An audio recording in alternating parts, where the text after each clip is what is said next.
Breaking news చూస్తున్నాం. ఖమ్మం నగరంలో రాజేష్ అనే యువకుడు అనుమానాస్పదంగా మృతి చెందాడు. గోపాలపురం శ్రీ చైతన్య క్యాంపస్ లో వార్డెన్ గా విధులు నిర్వర్తిస్తున్న రాజేష్ తండ్రికి బాగాలేదని ప్రిన్సిపల్ అనుమతితో క్యాంపస్ నుండి బయటకు వెళ్లాడు. ఏమైందో తెలియదు. ఎస్ఆర్ గార్డెన్ సమీపంలో అనుమానాస్పదంగా మృతి చెందాడని స్థానికులు గుర్తించి పోలీసులకు సమాచారం అందించారు. యువకుడి మృతదేహాన్ని పోస్టుమార్టం నిమిత్తం ఖమ్మం ప్రభుత్వ ఆసుపత్రికి తరలించారు. ఘటనపై కేసు నమోదు చేసుకున్న పోలీసులు దర్యాప్తు చేపట్టారు.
బ్రేకింగ్ న్యూస్ చూస్తున్నాం. ఖమ్మం నగరంలో రాజేష్ అనే యువకుడు అనుమానాస్పదంగా మృతి చెందాడు. గోపాలపురం శ్రీ చైతన్య క్యాంపస్ లో వార్డెన్ గా విధులు నిర్వర్తిస్తున్న రాజేష్ తండ్రికి బాగాలేదని ప్రిన్సిపల్ అనుమతితో క్యాంపస్ నుండి బయటకెళ్లాడు.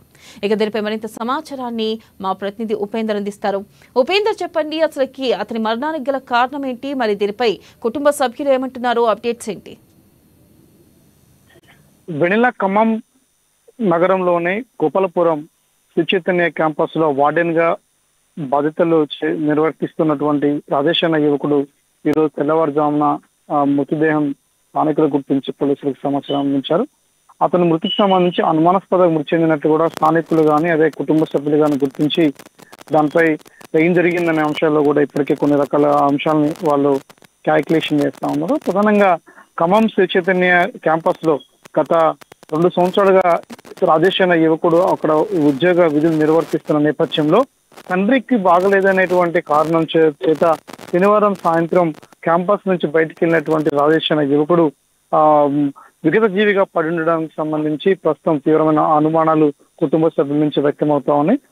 ఖమ్మంకి సంబంధించినటువంటి శ్రీ చైతన్య క్యాంపస్ సంబంధించినటువంటి దాంట్లో అక్కడ జరిగిన ఘర్షణే ఆ మృతికి కారణం అని చెప్పేసి కూడా కుటుంబీకులు ఆరోపిస్తున్న నేపథ్యం కూడా కనబడతా ఉంది. అయితే అక్కడ ఉన్నటువంటి క్యాంపస్ కి సంబంధించి డెడ్ బాడీ కూడా ఒక ఎస్ఆర్ గార్డెన్ సమీపంలో కారం మిల్లు దగ్గరలో ఉన్నటువంటి ఒక పొదల్లో డెడ్ బాడీ లభ్యం అవడంతో అక్కడ స్థానికులకు సంబంధించినటువంటి వాళ్ళందరూ గుర్తించి పోలీసులకు 100 సమాచారం ఇవ్వడంతో అక్కడ డెడ్ బాడీని పరిచయించిన పోలీసులు ఆ జేబులో ఏమేమి ఉన్నాయో ఎక్కడెక్కడ గాయాలైన అంశాల గురించి కూడా పూర్తి స్థాయిలో విచారణ జరిపించారు. అక్కడ ప్రైమరీగా గుర్తించిన నేపథ్యం చూస్తే ఆ డెడ్ బాడీ పైన అంటే వాదోపవాదోప ఘర్షణ జరిగినటువంటి వాతావరణం కనిపించింది. అతను మృతి ఆత్మహత్య కాదు, హత్యనే అనేటువంటి కోణంలో కూడా అక్కడ ఆ గాయాలు ఆనవాళ్లు కనిపిస్తా ఉన్నాయి. ప్రధానంగా అక్కడ డెడ్ బాడీ మీద ఉన్నటువంటి ఆ పొదల్లో నలిగిపోయినటువంటి ఆకుపచ్చ కలరు అంటడంతో ఖచ్చితంగా ఆ ఓపెన్ ప్లేస్ లో తీసుకెళ్లి అతన్ని మర్డర్ చేశారా లేదా అతను ఎలా ఏం జరిగిందనేటువంటి కోణంలో కూడా పోలీసులకు సంబంధించి కూడా ఇన్వెస్టిగేషన్ ప్రారంభించారు. మృతుడు రాజేష్ కి సంబంధించి ఖమ్మం జిల్లాకు సంబంధించినటువంటి ఏనుకూరు మండలం మూలపోచారం దగ్గరికి వెళ్ళినటువంటి రామ్నగర్ తండ్రికి చెందినటువంటి వ్యక్తిగా ఇటీవల కాలంలో డిగ్రీ పూర్తి చేసి కుటుంబ పోషణ నిమిత్తం ఉద్యోగం చేసేందుకోసం శ్రీ చైతన్య క్యాంపస్ లో జాయిన్ అయినట్టుగా కుటుంబీకులు తెలియజేస్తా ఉన్నారు. అయితే క్యాంపస్ లో గత కొంతకాలంగా ఇంటర్మీడియట్ విద్యార్థులకు సంబంధించిన వారితోటి రాజేష్ సంబంధించి కొద్ది వాళ్ళని నియంత్రించే దగ్గర క్రమశిక్షణలు పెట్టే దగ్గర కొద్ది సీరియస్ గా ఉన్నట్టు నేపథ్యంలోనే ఆ విద్యార్థులే హత్య చేశారా అనేటువంటి అనుమానాలు కూడా కుటుంబ సభ్యుల నుంచి వ్యక్తం అవుతున్న నేపథ్యం కనబడతా ఉంది. మొత్తానికి సంబంధించి రాజేష్ మృతి ప్రస్తుతం ఇంటర్మీడియట్ వార్డెన్ కి సంబంధించినటువంటి నిర్వర్తిస్తూ హత్యకు గురి కావడం పట్ల ఒక సంచలనాత్మకంగా మారిందని కూడా చెప్పుకోవచ్చు. అక్కడ ఉన్నటువంటి క్యాంపస్ లో బెడ్ బాడీ దొరకకపోవడం తోటి క్యాంపస్ నుంచి బయట డెడ్ బాడీ ఒక ఓపెన్ ప్లేస్ దొరకడం తోటి ఇక్కడ జరిగిందా అక్కడ జరిగిందా అనే అంశాలు కూడా పోలీసులు క్షుణ్ణంగా పరిష్కరించడం కోసం కుటుంబ సభ్యుల నుంచి కూడా ఫిర్యాదు స్వీకరించడం కోసం సిద్ధంగా ఉన్నారు. కానీ ఇంకా కుటుంబీకులు ఇప్పుడే సమాచారం అందడంతో కుటుంబీకులు భారీ ఎత్తున ఖమ్మం నగరంలో ఉన్నటువంటి ప్రభుత్వ ఆసుపత్రి మార్చిరి దగ్గర కూడా భారీ ఎత్తున కుటుంబీకులు గ్రామ ప్రజలు కూడా చేరుకుంటా ఉన్నారు. గ్రామ ప్రజలకు సంబంధించిన వాళ్ళు ఇప్పటికే ఆరోపిస్తున్న నేపథ్యం ప్రస్తుతం ఇక్కడ మార్చిరి నుంచి అక్కడ ఎటువంటి పోలీసులు కానీ అక్కడ శ్రీ చైతన్య కాలేజీ క్యాంపస్ యాజమాన్యం కానీ ఎవరు కూడా అక్కడ అందుబాటులోకి రాకపోవడంతో కుటుంబీకులే అక్కడ ఉన్నటువంటి గ్రామస్తులు అందరూ కలిసి 2 ఆటోల నిండా ప్రజలు కూడా క్యాంపస్ వద్ద దగ్గర వెళ్ళి అక్కడ ఆందోళన చేపట్టాలని చెప్పేసి కూడా అక్కడ బయలుదేరిన నేపథ్యం కనబడుతూ ఉంది.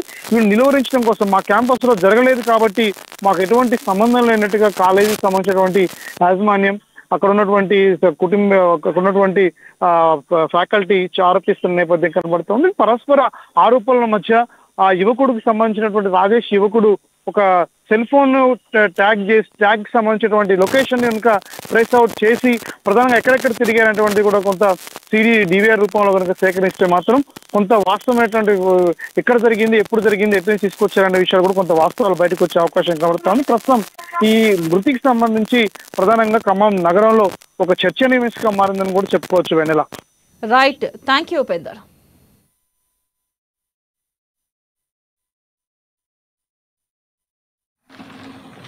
ఏం తెలియదు అని చెప్పాను. ఏం జరిగింది అని బావా అని అంటే మనోడు రాజేష్ అనే పిల్లగాడు ఏదో జరిగిందంట అర్జెంట్ అడుగురా అన్నాడు. కాలేజీ అడుగురా హాస్టల్ అడిగాను. నేను బండి వేసుకొని పోయాను. చచ్చిపోయి ఉన్నారు. వాస్తవానికైతే జరిగింది ఏంటో మేము చూడలేదు. చచ్చిపోయి ఉన్నది అయితే చూసాము. రోడ్డు పక్కన చంపేసి పడేసి ఉన్నారు. అతను జేబులో ఒక షేవింగ్ బ్లేడ్ ఒకటి కొత్త బ్లేడు కవర్తో ఉంది. ఒక 60 రూపాయలు ఉన్నాయి పై జేబులో. అవి పోలీసులు తీయమంటేనే చెక్ చేయమంటేనే చేశాను. మొత్తానికైతే చంపి చేశారని మా డౌట్.